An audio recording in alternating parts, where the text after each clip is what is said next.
Hello students, welcome to the class. आज की class में आप सभी का स्वागत है। तो इससे पहले वाली क्लास में जो हम बात कर रहे थे वो हमारा सर्कुलेटरी सिस्टम की बात कर रहे थे, यानी परिसंचारण जो प्रणाली है उसको लेकर बात कर रहे थे। और आपको बताया था कि किस तरीके से जो रक्त का प्रवाह है हमारे शरीर में होता है, यानी फ्लो कैसे होता है हमारे बॉडी में का ब्लड का, और क्या क्या होता है। जैसे उसके अंदर जो रक्त वाहिनी होती हैं, ब्लड वेजल्स होती हैं, और उसके बाद हमारा हार्ट, हृदय जो होता है वो किस तरीके से कार्य करता है, रक्त किस तरीके से होता है, रक्त के बारे में जो उसकी कैरेक्टरिस्टिक्स थे, फीचर्स थे, उसके प्राकृतिक को लेकर, उसके और विशेषताओं को लेकर हमने काफ़ी ज़्यादा आपसे डिस्कस किया। अब हम जो बात करते हैं वो बात करते हैं एक्सक्रीटरी सिस्टम। तो एक्सक्रीटरी सिस्टम क्या होता है और हमारी बॉडी में वो किस तरीके से काम करता है, उत्सर्जन जो है वो क्या है। तो देखिए, उत्सर्जन प्रक्रिया जो होती है, जैसे मान लो आपने अपने शरीर में कुछ खाया। अब उस खाने के बाद आप भोजन जो लेते हैं, उस भोजन के अंदर कुछ पोषक तत्व होते हैं, यानी जो पोषण आप अपने शरीर को देते हैं, तो उस भोजन में कुछ पोषक तत्व होंगे और वह पोषक तत्व आपके शरीर के लिए काफी लाभदायक होते हैं। लेकिन क्या सारा भोजन में ही पोषक तत्व होता है? ऐसा भी नहीं होता है। फिर उसमें क्या होता है, कुछ चीजें जो होती है वेस्ट होती है, यानी हम बात कर सके कि वो हमारे शरीर के लिए जो है हमारे शरीर के इस्तेमाल में नहीं होती है, तो इसीलिए हमारा शरीर जो है उसको बाहर निकाल देता है। तो शरीर में भोजन को ग्रहण कर कर और उसको बाहर निकालने की जो प्रक्रिया है, यानी जो हमारे शरीर से जो उपाचयी, जब हम बात करें उपाचयी जो होता है, अपशिष्ट पदार्थ जो होते हैं उनको हम निकाल देते हैं, तो उसी को हम बोलते हैं उत्सर्जन। तो excretion is a process in which metabolic wastes are removed from the body. उत्सर्जन एक प्रक्रिया है जिसमें उपापचय अपशिष्ट पदार्थ शरीर से निकाले जाते हैं। ठीक है, जो वेस्ट मटेरियल है उनको हमारी बॉडी से निकाला जाता है। अब कौन से इसमें ऑर्गन्स जो होते हैं, जो हमारे कौन से जो ऑर्गन्स इसके अंदर हिस्सा लेते हैं, वो क्या होता है प्रोसेस, इसको हम आगे लेक्चर के दौरान समझेंगे। Animal produce nitrogenous substance, carbon dioxide, water, iron and salt as a excretory material। तो जानवरों में से excretory material यानी उत्सर्जन सामग्री क्या होती है? तो याद रखना, ये परीक्षा में पूछा जा सकता है। नाइट्रोजन उपयुक्त युक्त पदार्थ, कार्बन डाइऑक्साइड, पानी, आयन और नमक उत्सर्जन सामग्री के रूप में से उत्पन्न करते हैं। यानी हमारे जो एक्सक्रीटरी मटेरियल होगा उसके अंदर क्या होगा, नाइट्रोजीनियस जो है सब्सटेंस होगा। ठीक है, चलो। उसके बाद carbon dioxide with small amount of water is remove through lung. तो जो कार्बन डाइऑक्साइड है और थोड़ी मात्रा का पानी जो है वो हमारे फेफड़ों के माध्यम से निकाला जाता है। तो अब ये जो कार्बन डाइऑक्साइड और जो गैस होती है, गैस गैस तो ये गैस कहाँ से निकाली जा रही है? हमारे फेफड़ों से। तो हम सांस लेते हैं तो उसमें से ऐसा नहीं है कि हमारी सिर्फ नाक से ऑक्सीजन ही गया, उसमें सब जितनी भी वायु, मतलब जो हमारा वायुमंडल है, जो एटमॉस्फेयर है, इसके अंदर जितनी भी गैसेस हैं वो सारी गैसेस हमारे शरीर में जाती हैं, और उसमें से जो हमारा लंग है वो अलग करके हमारे ब्लड में डाल के हमारे शरीर की जो है और दूसरे हिस्से में पहुंचा देता है। तो बाकी की जो खराब गैसेस है वो हमारी श्वसन की प्रक्रिया से, रेस्पिरेशन की मदद से, जब हम सांस छोड़ते हैं तो वहां से निकाल दी जाती हैं। Small amount of water with some salt and urea remove through skin in the form of sweat, या पेस्पायर हम कह सकते हैं। यानी पानी और कुछ नमक और यूरिया का जो थोड़ा बहुत हिस्सा होता है वह हमारे त्वचा से जो है पसीने के माध्यम से निकल जाता है। तो देखा होगा, जब गर्मी होती है तो आपकी त्वचा में से पसीना निकलता है, तो उससे क्या होता है कि उसमें जो बॉडी में जो पानी है उसको जो है रिमूव कर देती है। लीवर अपाचित भोजन के साथ साथ पित्त युक्त पदार्थ निकालता है। तो जो है हमारा लीवर क्या करता है, लीवर जो है वो bile containing substance along with undigested food, यानी जिस सब्सटेंस के अंदर बाइल है, बाइल जूस है, यानी पित्त युक्त जो हमारा सब्सटेंस है वो और अनडाइजेस्टेड फूड को निकाल देता है।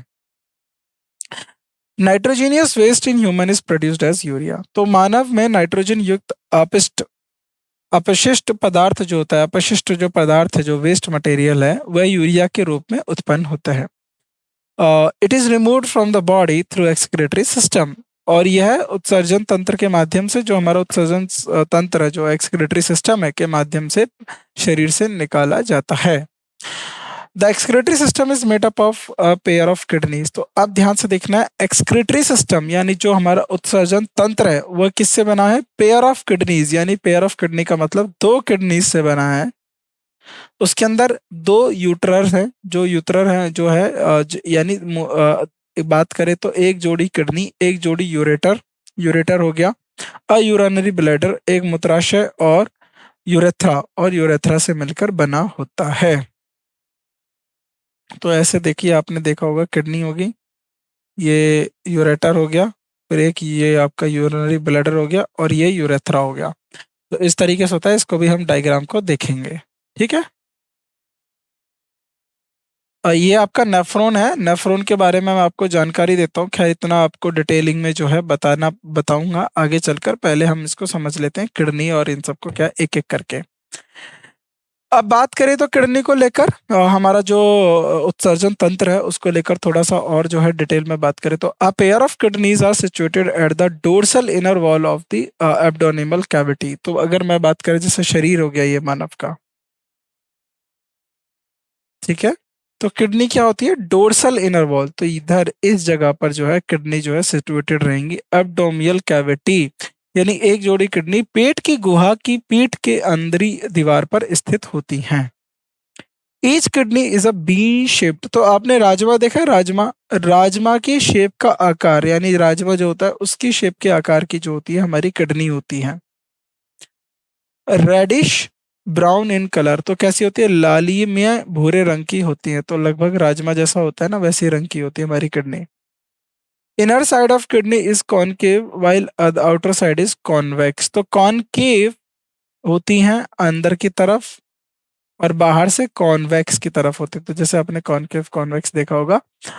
अवतल और जो है उत्तल। देखिए किडनी अंदर की ओर अवतल होती हैं, जबकि बाहर से उभरी हुई होती हैं। Outer layer of kidneys is a tough capsule. जो बाहरी किडनी की बाहरी परत है एक कठोर कैप्सूल होती है। From the centre of inner concave surface kidney there is notch called hilum. Kidney की अंदरी अवतल सतह के केंद्र से हीलम नाम का एक नॉच होता है। A pair of ureter are arises from the hilum and opening into urinary bladder। तो वो जो हीलम है, हीलम से ही जो आपका जो क्या होता है जो दो जोड़ी, एक जोड़ी यानी एक हीलम से एक यूरेटर, दूसरी किडनी के दूसरे हीलम से दूसरा यूरेटर उत्पन्न होता है, और वह किसमें? यूरिनरी ब्लैडर यानी मूत्राशय में खुलती है। मूत्राशय शरीर के बाहर यूथ्रा के माध्यम से खुला होता है। तो जो यूरेथ्रा जो आपका यूनरी ब्लैडर होता है वो आपके यूरेथ्रा से कनेक्ट होता है। ठीक है।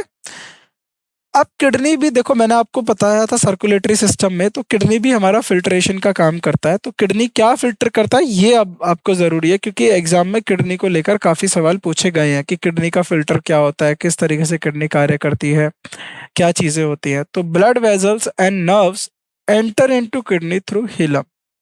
जो रक्त वाहिकाएं और तांत्रिकाएं हिलम के माध्यम से किडनी में प्रवेश करती हैं। Internally kidney is divided into two zones. तो जो आपकी किडनी है वह दो क्षेत्रों में विभाजित होती है। An outer cortex and inner medulla. तो दो जो देखिए, एक बाहरी वाली क्षेत्र को हम बोलते हैं कोर्टेक्स, बाहरी कोर्टेक्स, और अंदरी medulla. Internally hilum open into funnel shaped shape called renal pelvis. तो जो एक अंदरी, जो आंतरिक रूप से जो होती है हमारी किडनी, राइट, जो आंतरिक रूप से हीलम गुर्दे के भीतर फनल आकार की जगह को खोलता है।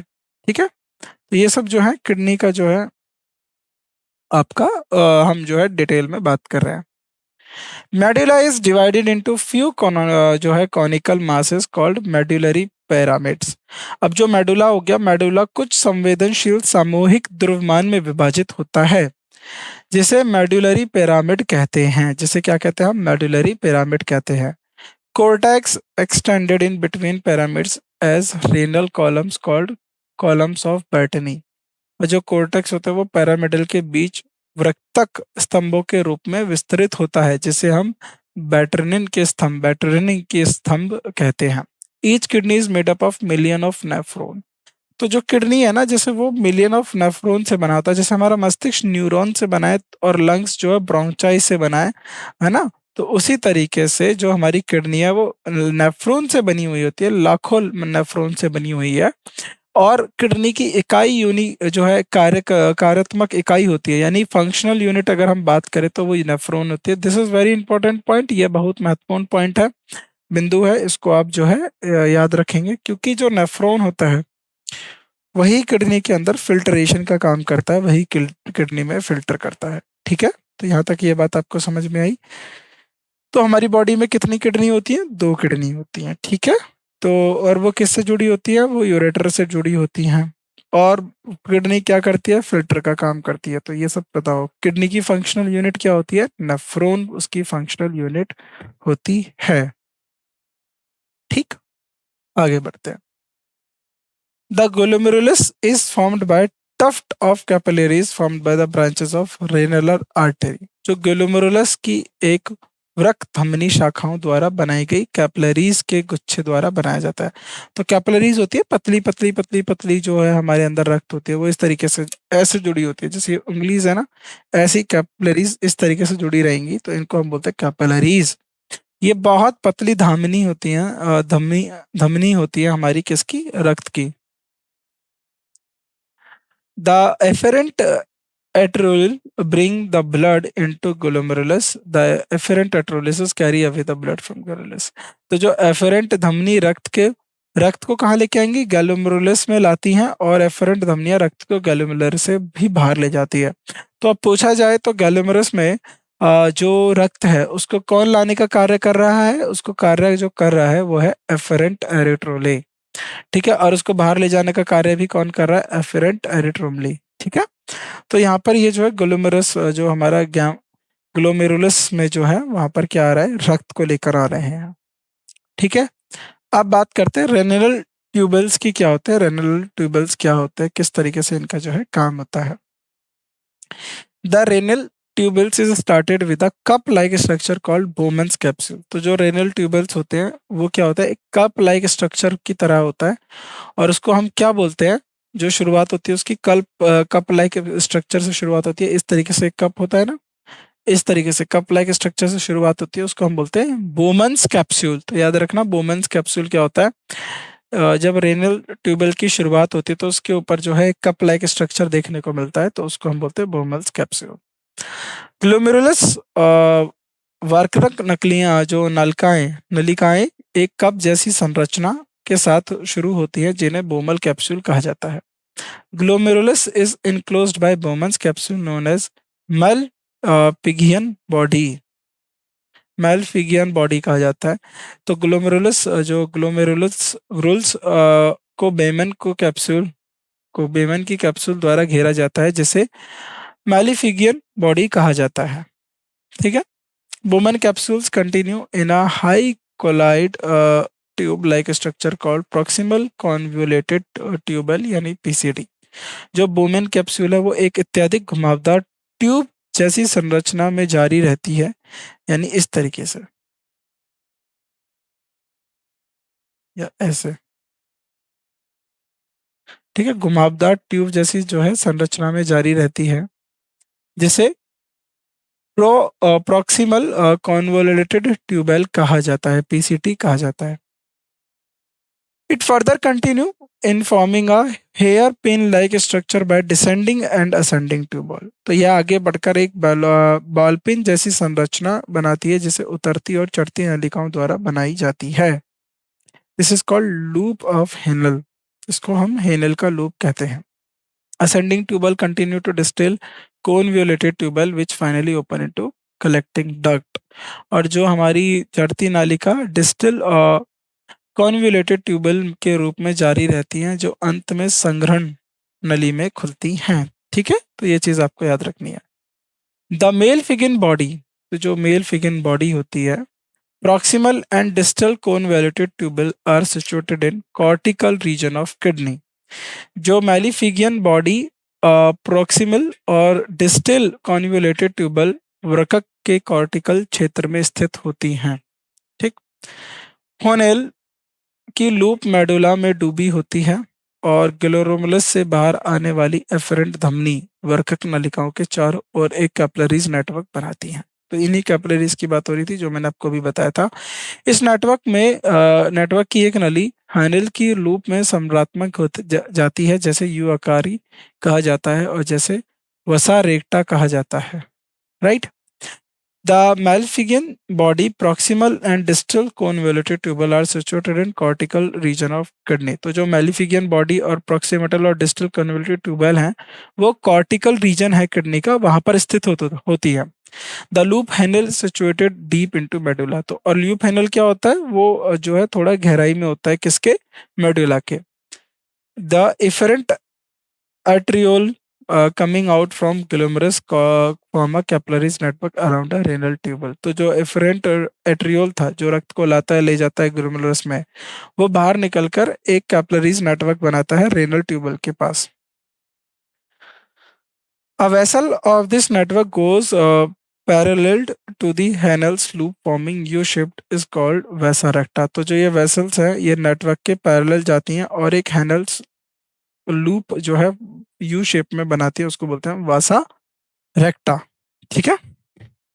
अब बात करते हैं अब हम बात करते हैं जो यूरिन है, बॉडी में जो मूत्र है वो किस तरीके से बनता है, यूरिन की फॉर्मेशन कैसे होती है। क्योंकि जो आप पानी ले रहे हैं वो नॉर्मल जो है सिंपल सा पानी होता है, लेकिन जो जो मूत्र होता है उसका जो पीएच होता है वो अलग होता है, उसके वो कंटामिनेटेड होता है, उसके अंदर अशुद्धियाँ होती है और बहुत सारी चीज़ें जो है हमारी बॉडी से उसमें से मिलके बाहर निकलती हैं।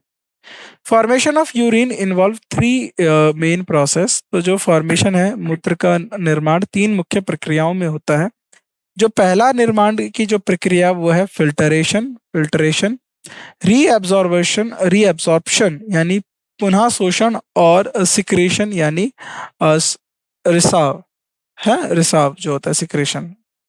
The process of filtration take place in glomerulus by the process of blood in afferent and inafferent and efferent arteriole। तो मैंने ये चीज आपको स्टार्टिंग में भी बताई थी, जो फिल्ट्रेशन की प्रक्रिया होती है वो ग्लोमेरुलस में होती है। जो एफरेंट और एफेरेंट धमनी में से जो रक्त आता है ना, वहां से उसको जो है प्रोसेस किया जाता है और जो उसमें से जो हार्मफुल चीजें हैं ब्लड में से वो निकाल के दोबारा भेज दिया जाता है। Blood is filtered through three layers. तो ब्लड को जो है तीन परतों के माध्यम से फिल्टर किया जाता है। फर्स्ट इज एडोथेनियल लेयर ऑफ ब्लड वेसल। तो पहली परत रक्त वाहिकियों को एडोथीलियल परत होती है। ठीक है, पहली लेयर का क्या नाम होगा, याद रखना, एंडोथीलियल। तो ब्लड कितने तीन लेयरों में जो है फिल्टर हो रहा है। पहली को हम endothelial layer of blood vessels कहते हैं। सेकंड को हम बोलते हैं epithelial cells of Bowman's capsule. तो सेकंड लेयर क्या है, दूसरी परत क्या है, बोमन कैप्सूल की उपकला कोशिकाओं की होती है। And a layer of basement membrane, और उसके बाद क्या होती है, a layer of basement membrane. तीसरी परत जो है बेसमेंट मेम्ब्रेन की होती है। This filtration is known as ultrafiltration. तो ये जो फिल्ट्रेशन होता है ब्लड का तीन लेयर के माध्यम से, इसको हम बोलते हैं ultra filtration. Most of the plasma except protein passed into lumen of Bowman's capsules called filtrate. तो प्रोटीन को छोड़कर प्लाज्मा का अधिकांश प्रोटीन को छोड़कर, यानी प्लाज्मा का जो बहुत सारा पार्ट है उसमें से प्रोटीन को छोड़कर बोमन कैप्सूल के ल्यूमिनिन में जाता है, जिसे फिल्ट्रेट कहा जाता है। तो उसमें बोमन कैप्सूल के ल्यूमिनिन में चला जाएगा, जिसे हम बोलते हैं फिल्ट्रेट। तो फॉर्मेशन क्या है, जो यूरिन हमारे शरीर में बनता है वो तीन जो है प्रोसेस के द्वारा बनता है। पहला प्रोसेस फिल्ट्रेशन, दूसरा रीअब्जॉर्वेशन, तीसरा होता है रीअब्सॉर्प्शन, तीसरा होता है सिक्रेशन, यानी फिल्ट्रेशन, पुनशोषण और स्राव। उसके बाद जो ब्लड होता है वो हमारा ग्लोमेरुलस के अंदर यानी किडनी के अंदर फिल्टर हो रहा है, और वो अफरेंट और इफरेंट जो है ब्लड को लेके आते हैं, उससे मेंटेन करता है ना। और उसके बाद हमारा जो ब्लड है वो तीन लेयर में फिल्टर्ड होता है। पहला होता है हमारा एंडोथीलियल ब्लड वेसल्स, दूसरा होता है epithelial cells of Bowman's capsule, और जो तीसरा होता है वो होता है हमारी बेसमेंट मेम्ब्रेन। और इस फिल्ट्रेशन को हम क्या बोलते हैं, ultra filtration. Most of the plasma except protein pass through the lumens Bowman's capsule called filtrate. तो अधिकतर जो हमारा प्लाज्मा होता है, जो प्रोटीन होता है वो यहाँ से पास कर जाता है तो बोमन कैप्सूल से, जिसको हम बोलते हैं है हम क्या बोलते हैं उसे, filtrate. Nearly 70 to 80 of electrolytes are water are reabsorbed by the proximal convoluted tubules। लगभग 80 से 70 से 80% जो इलेक्ट्रोलाइट होता है वो जल का और को पुनः अवशोषण प्रॉक्सिमल धुंधरुली निकालियों द्वारा होता है। देखो, रीअब्जॉर्बेशन हो जाता है, ऐसा नहीं है हमारा बॉडी जो है वो कुछ भी वेस्ट करता है। अगर उसकी पॉसिबिलिटी है दोबारा यूज करने की तो हमारा जो शरीर है उसको पुनः उसको इस्तेमाल करता है, लेकिन ऐसा नहीं है कि वो कुछ भी जो है हमारे शरीर से निकाल देगा। अगर उसकी पॉसिबिलिटी है, उसको संभावनाएं है कि उसको हम इस्तेमाल कर सकते हैं, तो उसको हमारा जो शरीर है इस्तेमाल करता है। तो लगभग 70 से 80% तक का जो इलेक्ट्रोलाइट होता है, जो पानी होता है, उसको रीअब्सॉर्ब कर लिया जाता है। तो उसको दोबारा अवशोषण, ये दूसरी प्रक्रिया आ गई है। अवशोषण कौन कर रहा है इसका? अवशोषण जो कौन कर रहा है इसको जो है प्रॉक्सिमल कॉन्वोल्यूटेड ट्यूबेल्स, तो प्रॉक्सिमल कॉन्वोल्यूटेड ट्यूबेल्स के द्वारा इसका अवशोषण कर लिया जाता है। It also help in maintaining the ionic balance of body fluid by secretion of hydrogen ion, ammonia and potassium ion into filtrate.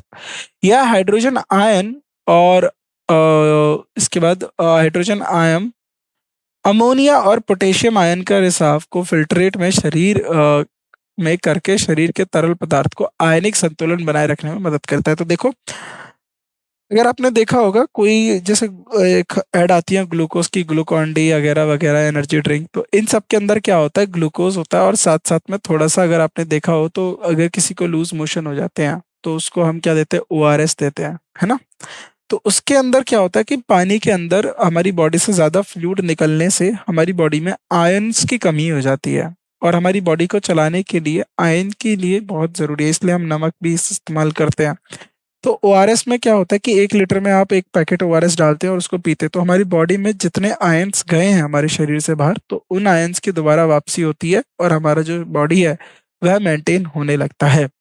तो ये जो दोबारा सिक्रेशन हो रहा है, दोबारा रीअब्सॉर्ब हो रहा है, 70 से 80 जो प्रतिशत पानी और जो इलेक्ट्रोलाइट है उसको पुनः अवशोषण करा है प्रॉक्सिमल कॉन्वोल्यूटेड ट्यूबेल्स के द्वारा, प्रॉक्सिमल घुंघराली नलिकाओं के द्वारा। तो इससे क्या है कि हमारी जो बॉडी है उसमें आयन की जो मात्रा है उसको संतुलन बनाए रखने में मदद करता है। जैसे हाइड्रोजन आयन हो गया, अमोनियम आयन हो गया, पोटेशियम आयन हो गया। तो जिससे हमारे बॉडी में जो है आयन की कमी ना आए, क्योंकि हमारे बॉडी को सुचारू रूप से चलाने के लिए आयन जो है जरूरी होते हैं। तो इसलिए देखा होगा गर्मियों में ओआरएस हो गया, ग्लूकॉन डी हो गया, और जो ग्लूकोज रिलेटेड जो भी ड्रिंक होती हैं उनको लोग पीते हैं जस्ट बिकॉज कि उनके बॉडी में जो है आयन। तो इसका कुछ भी नहीं है, आप सिंपली नींबू पानी पी सकते हैं अपनी बॉडी में आयन रखने के लिए। तो नींबू डालिए, उसमें चीनी डालिए और नमक डालिए और उसको पीजिए, तो आपकी बॉडी में जो आयन की मात्रा है वो भरपूर रहेगी और किसी भी प्रकार की जो है पानी की कमी नहीं आएगी। बाकी बॉडी पूरी कोशिश करती है कि आपको पानी की कमी ना हो। Reabsorption is minimum in ascending tubules, तो पुनः शोषण जो है आरोही कनिकाओं में न्यूनतम होता है। The descending tubule of the loop of Henle's permeable to water, जो हेनल की लूप की अवरोही नलिका है वो पानी के प्रति पारगम्य होती हैं, प्रिमिएबल टू वाटर होते हैं, यानी वाटर जो है उसको प्रिमिएबल कर देगा यानी पार कर देगा। लेकिन but it is impermeable to electrolytes, तो उसमें से पानी तो निकल सकता है लेकिन जो इलेक्ट्रोलाइट है वो अप्रमाग्य होता है। जैसे अगर मैं आपसे कहूं कि आपको एक ऐसी मेम्ब्रेन बनानी है, जैसे किशमिश है, किशमिश होगा आपको, तो किशमिश को अगर आप पानी में भिगो के देखते हैं तो उसके अंदर से पानी जो है भर जाता है ना। जैसे आपको करना, सॉल्ट वाटर में किशमिश डाल देना, तो जब आप किशमिश को खा के देखोगे तो वो मीठी लगेगी, क्योंकि जो सॉल्ट होता है वह किशमिश की जो स्किन है उसके अंदर से जा नहीं पाता, रेजन्स के अंदर जा नहीं पाता। तो यानी उसकी स्किन जो है वो प्रीमिएबल है, सेमी प्रीमिएबल है, यानी कुछ पदार्थों को अंदर जाने देगी, कुछ को नहीं जाने देगी। इसी तरीके से जो हेलिनल जो कि ट्यूबल है, जो डिसेंडिंग लूप है, वो प्रीएमल होती है वाटर के लिए, तो यानी वाटर के लिए परागमय है, लेकिन इलेक्ट्रोलाइट्स के लिए अपारगमय होती हैं। ठीक है।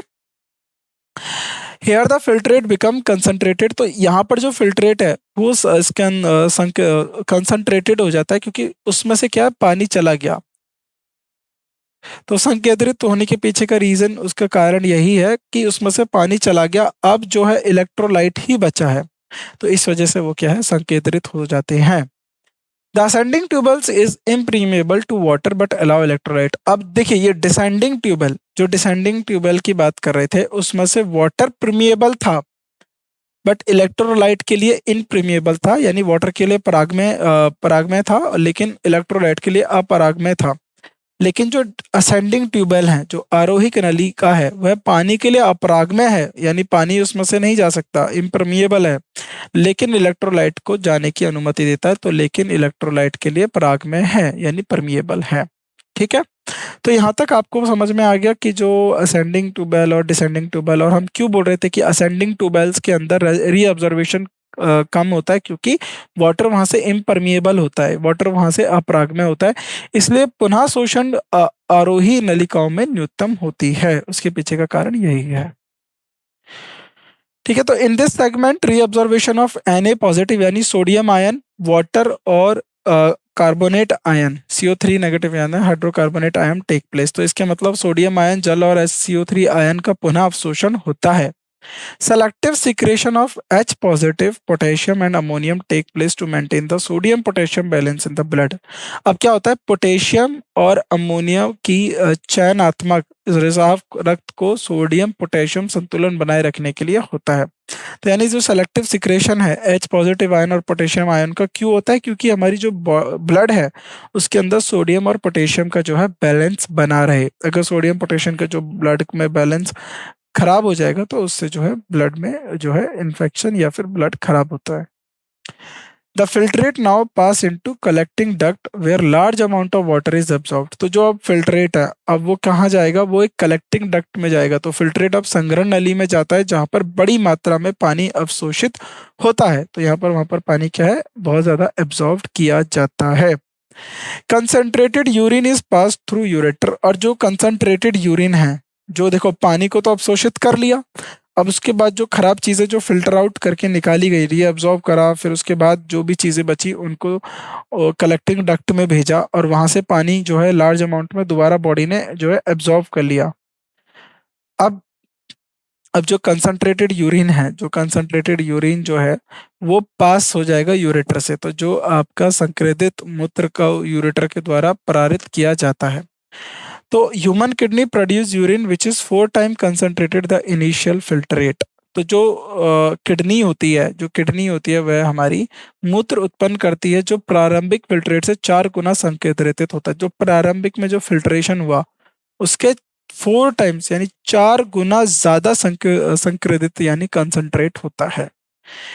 राइट। तो इसका मतलब क्या हुआ, लगभग 1100 से 1200 ml रक्त किडनी द्वारा प्रति मिनट फिल्ट्रेट किया जाता है। तो अब जरा ध्यान से देखो, 1.1 लीटर से टू 1.2 लीटर जो है हमारी किडनी 1 मिनट में खून इतना जो है अब आप सीधा सीधा रखिए, चलो 1.1 1.2 छोड़ दीजिए।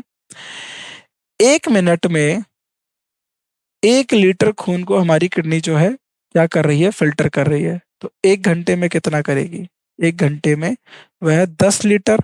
लेकिन एक मिनट में अगर देखो 60 लीटर, एक घंटे में 60 मिनट होती है, तो कितना हो गया 60 लीटर। लेकिन अगर मैं 1.2 से 60 की मल्टीप्लाई करूं तो कितना हो जाएगा 72 लीटर 1 आवर में।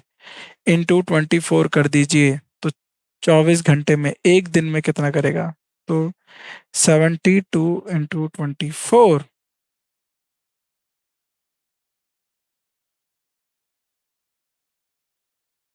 तो 8 12 1728 लीटर। ये जो आप आर ओ लगाते हो ना, ये उससे कहीं ज्यादा फिल्ट्रेशन है और उससे बहुत डिटेल्ड में फिल्टर किया जाता है। तो 1728 लीटर आपकी जो किडनी है ना, किडनीज के द्वारा जो है एक 24 घंटे में इतना खून जो है फिल्टर। अब इसका इतना मतलब ये थोड़ी है कि आपकी बॉडी में 1728 लीटर खून है, नहीं। ये खून दोबारा जाता है, दोबारा फिल्टर होता है और यह प्रक्रिया चलती रहती है, क्योंकि हमारी बॉडी का हर एक सेल काम कर रहा है। तो वो एनर्जी ले रहा है, उसको जो वेस्ट लग रहा है उसको छोड़ दे रहा है, जो उसकी रिक्वायरमेंट है उसको रख के वेस्ट निकालता जा रहा है। तो ये प्रोसेस जो है ऐसे ही चलता जा रहा है। Renal calculi stone formed by insoluble crystallite salts like oxalates in kidney are called renal calculi। तो जो बोलते हैं ना पत्थरी बन गई है गुर्दे में, यानी किडनी में जो स्टोन बन गया है, तो वो किससे बनती है? वो बनती है रेनल कैलकुली। रेनल कैलकुली से जो है किडनी में अपघटनशील क्रिस्टलकृत, यानी वो क्या होता है, वो क्रिस्टलाइज्ड हो जाता है। वो अब क्रिस्टलाइज्ड हो जाएगा तो वो क्या होता है, एक स्टोन की तरह जो है फॉर्म बन जाता है। लवण जैसे ऑक्जेलिलेट द्वारा पत्थर को रेनल कुलकुली कहते हैं, तो उसको हम क्या बोलते हैं? रेनल कुलकुली। उस किडनी स्टोन का नाम क्या होता है? Renal कल्क्यूली। Glomerulonephritis inflammation produced in glomeruli of kidney is called glomerulonephritis। तो glomerulonephritis किडनी में ग्लूमेरुली के उत्पन्न होने वाली सूजन को, यानी ग्लोमेरुलिनी फाइटिस, जहां भी फाइटस दिख जाए ना, फाइटिस, फाइटस मीन्स जो है सूजन होती है, कहते हैं। ठीक है। हीमोडायलिसिस क्या होता है? When kidney is not able to filter nitrogenous waste from the body it is removed by haemodialysis. जब किडनी शरीर में नाइट्रोजन युक्त अपशिष्टों को फिल्टर करने में सक्षम नहीं होती, यानी किडनी का जो है फिल्टर नहीं कर पा रही है, यानी जो नाइट्रोजन युक्त जो हमारी बॉडी में आ रहा है उसको फिल्टर नहीं कर पाती। तो देखो, जब डायलिसिस भी देखा होगा, लोगों की किडनी खराब हो जाती है तो वो डायलिसिस कराते हैं। किडनी का डायलिसिस कराना इसलिए ज़रूरी होता है ब्लड का, क्योंकि ब्लड में अगर नाइट्रोजन वेस्ट नहीं निकलेंगे तो वो पॉइजन हो जाएगा हमारी बॉडी में, जिससे किसी की जान जा सकती है। ठीक है। तो blood of patient is pass through a dialysis unit called artificial kidney.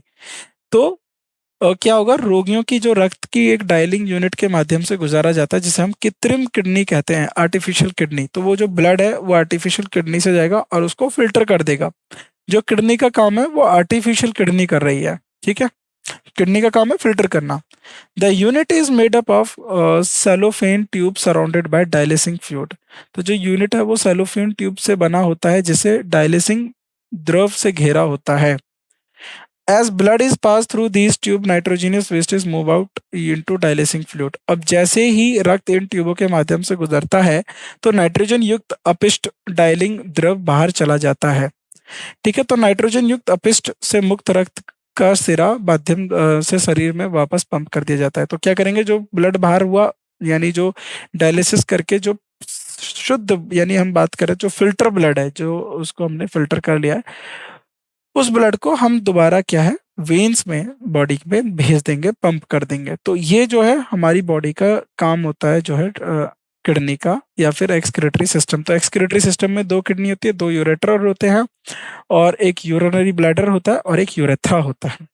तो याद रखिएगा, किडनी की फंक्शनल यूनिट हम किसे कहते हैं? किडनी की फंक्शनल यूनिट हम किसको कहते हैं, बताइए जरा। किडनी की फंक्शनल यूनिट हम नेफ्रॉन को कहते हैं। तो नेफ्रॉन जो है हमारे ब्लड को साफ करती है। तो आज हमने जो है किडनी और हमारा एक्सक्रीटरी सिस्टम जो है उत्सर्जन तंत्र के बारे में पढ़ लिया। तो आगे की क्लास में हम कुछ और चीज़ों को भी पढ़ेंगे। तो ये जो सारे फैक्ट्स आपको मैं बताता हूँ, इनको कृपया करके याद रखना है, क्योंकि ये आपकी परीक्षा में पूछे जाते हैं।